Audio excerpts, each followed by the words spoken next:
আজকে আবারও হাজির হয়েছি নতুন আরও একটি রেসিপি নিয়ে। আর আজকের রেসিপিটি হলো সাবুর খিচুড়ি, যেটা অনেকেই উপবাস করে থাকেন বা শিবরাত্রি উপলক্ষে খেয়ে থাকেন। তো সেই রেসিপি অনুযায়ী আমি আজকে রান্নাটা করেছি, আশা করছি সকলের ভালো লাগবে।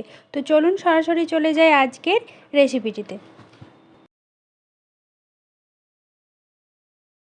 এখানে 100 গ্রাম আমি সাবুদানা নিয়েছি, আর এই সাবুদানাগুলোকে খুবই ভালোভাবে আগে ধুয়ে নিতে হবে।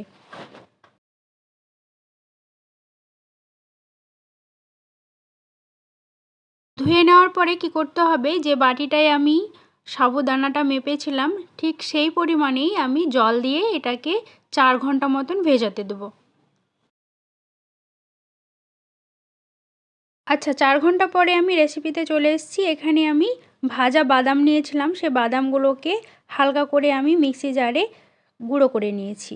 আর দেখতে পাচ্ছেন 4 ঘন্টা পর সাবুদানাগুলো ভিজে নরম হয়ে গেছে, পুরো জলটাই শোক করে গেছে। তো আর কতটা নরম হয়েছে সেটাও দেখতে পাচ্ছেন। চলুন আপনাদেরকে একবার দেখাই যে এর মধ্যে কোনো রকম জল নেই কিন্তু। আর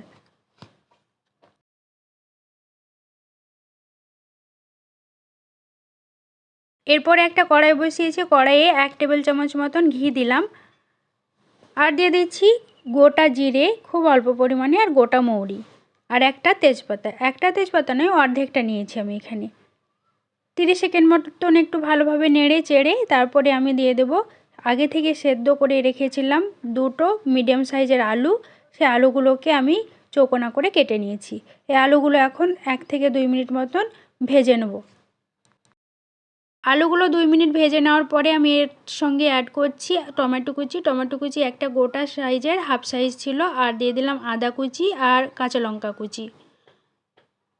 আর এর মধ্যে দিয়ে দিচ্ছি পরিমাণ মতন লবণ, হলুদ গুঁড়ো দিয়ে দেবো, হলুদ গুঁড়ো হাফ চা চামচ দিয়ে দিচ্ছি এখানে, আর খুব সামান্য একটু লঙ্কা গুঁড়ো। এই লঙ্কা গুঁড়োটার আমার কালার নেই, কিন্তু ঝাল আছে তাই অল্প পরিমাণে দিয়েছি, আপনারা আপনাদের ঝাল অনুযায়ী দেবেন। আর দিয়ে দেবো এখন ধনে গুঁড়ো হাফ চা চামচ।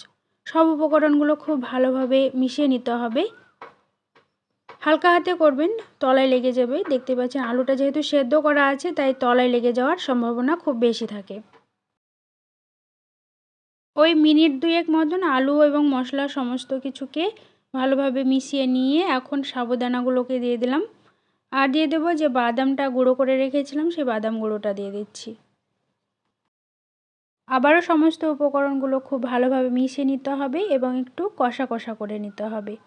আর হ্যাঁ, আপনাদের যদি মনে হয় যে সাবুদানাগুলো খুব ভালোভাবে নরম হয়নি, তাহলে আরও একটু বেশি সময় ধরে ভেজাতে হবে, আর নইলে সেদ্ধ করে নিতে হবে আলাদা করে।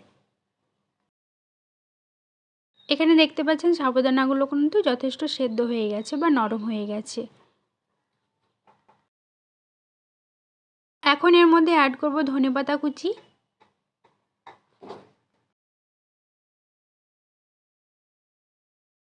সবশেষে অল্প একটু লেবুর রস মিশিয়ে পরিবেশন করে নেবেন। আশা করি আজকের রেসিপিটি ভালো লেগেছে, আর দেখা হবে পরবর্তী আরও নতুন নতুন রেসিপিতে। আর যেতে যেতে অনুরোধ করব আমার চ্যানেলটির পাশে থাকার। আপনারা ইউটিউব থেকে দেখলে সাবস্ক্রাইব করবেন, আর ফেসবুক থেকে দেখে থাকলে ফলো করে দেবেন। ধন্যবাদ সকলকে।